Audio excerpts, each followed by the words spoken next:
welcome back to my home. Wanted to say thank you for subscribing and liking already. I see that we've got just over 100 subscribers, and I wanted to say thank you so much. It means a lot to us, and it really does. And I hope that means that you're getting something positive and that, out of what we do for you, and that you're also enjoying what we do for you. And hopefully we'll continue to do this and get better and get more effective and just have a good time together presenting something to you. So got a lot I want to cover tonight in a shorter video than I did last time. So let's get right started. So the first thing we're going to talk about real quick is posture. Now back in band class, one of the first things they teach you is how to hold your instrument. And you'd think with the guitar it'd be just kind of common or normal or common sense, and it probably is, but it's not. So I actually want to give you just a couple minutes of explicit instruction in the right way to hold your guitar, how to stand, how to sit, whatever. So the first thing I want you to notice is that I am sitting. Now I have done practice sitting cross-legged in front of a love seat or a recliner.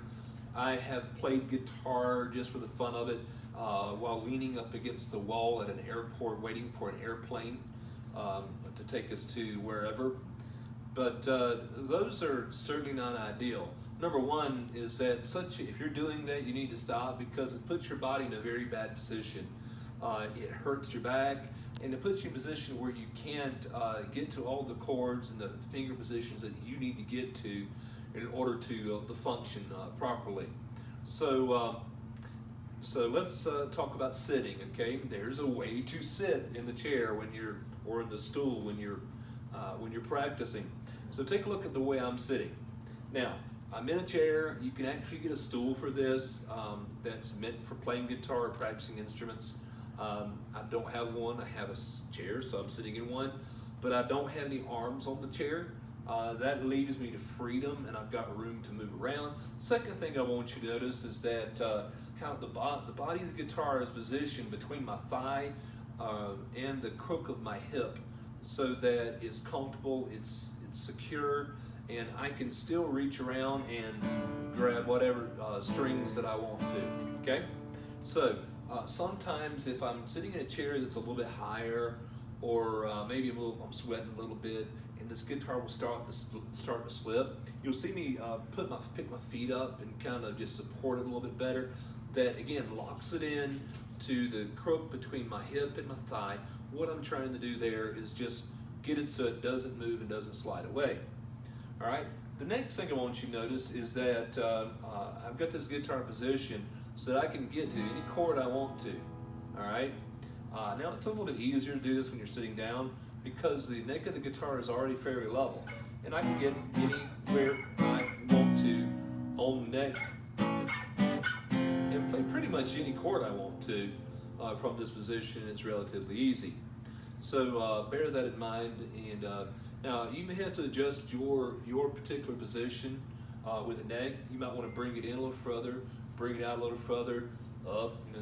It depends on the style that you're playing, and also depends in a great part on the length of your arms. Right? Mine are kind of average length, I reckon.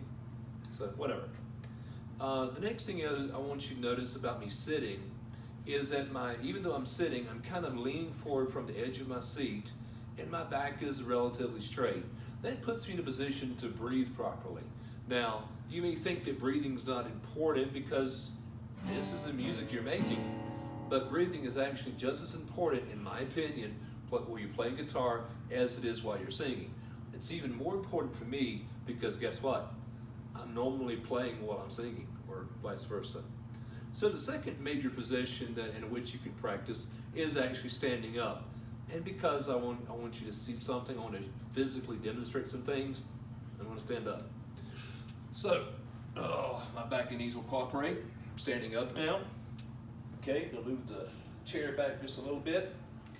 And notice that I'm using a wide strap. Now the wide strap is important because it gives you support, it distributes the weight of the guitar properly around your neck, and it's comfortable, okay? if you're going to be performing for a long period of time, that is critical, is to be comfortable. You can get thinner straps. This one's wide, it's pretty comfortable. You can even get padded straps. So if I ever step up from this one, it'll have a nice pad onto it. But whatever works for you, okay? It also needs to be made out of a material that doesn't allow it to slip and slide.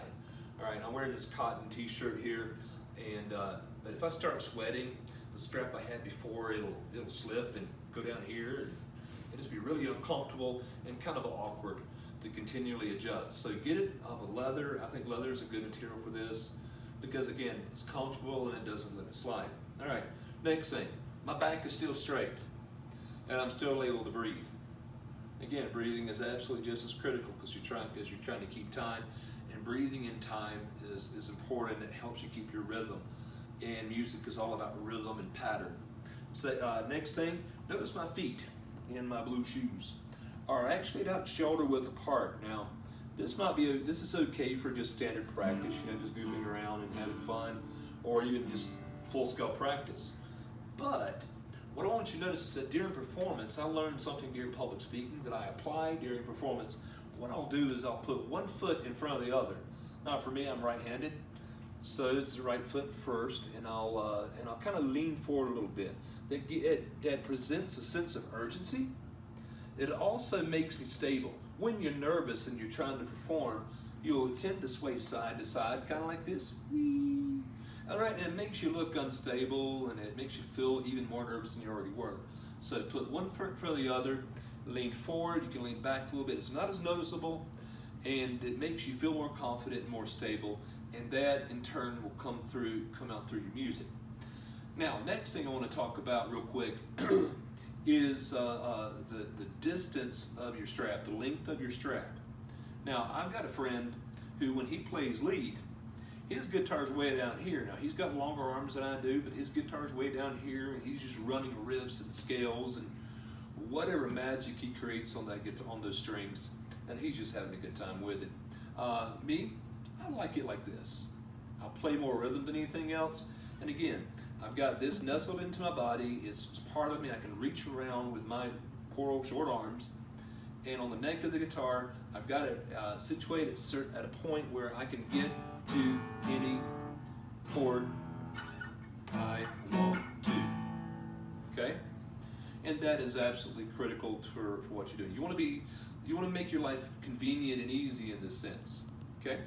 So let's sit back down. I've got about 1 minute left in this particular video, and I will talk about two other arrangements, all right? Again, you want to be able to keep your posture no matter where you're at in your set or no matter where you're at in your song. So one thing you can do for yourself for that is to get a music stand. Now, you can get a music stand. This one holds a sheet of paper or holds papers. It might hold an iPad or a tablet if that's what you use. I use a lot of paper chord charts because I got notes on them, and that works for me. So, but anyway, I've got this here. I've got a platform. I've got my snark. I've got something I can clip my capo to, and it's not in my hand. About to drop it. It's not weighing down into my guitar. I like it right there. So the music stand is very good, and it's at a level so that I can just look over there and I can look at you and back over there and see what the next note is or next chord is. So that's also very important. I've got a computer on the ground here. Sometimes I do use a computer, but again, it's at a position that I can see it. I can glance down and glance back up. Glance down and get the information I need, and glance back up at the audience, in this case you. So work through some of those principles. The principle to apply as we close here is to treat your body as part of the instrument. The guitar is just the instrument it's just the equipment. You are the musician, you are the music, and you're sending this music through this piece of equipment that makes sound. So I encourage you to treat your body like that in terms of how you carry yourself and how you play and how you position yourself and how you breathe and so on and so forth. All right, hopefully that's helpful to you. I've got a lot more that I want to share, but we'll continue to share that in other videos. Thank you so much for watching. Thank you so much for subscribing. Hope you enjoyed it. If you do have any comments or questions or thoughts, please do share those, and we'll address those in another video. Thank you for watching again. Have a good day.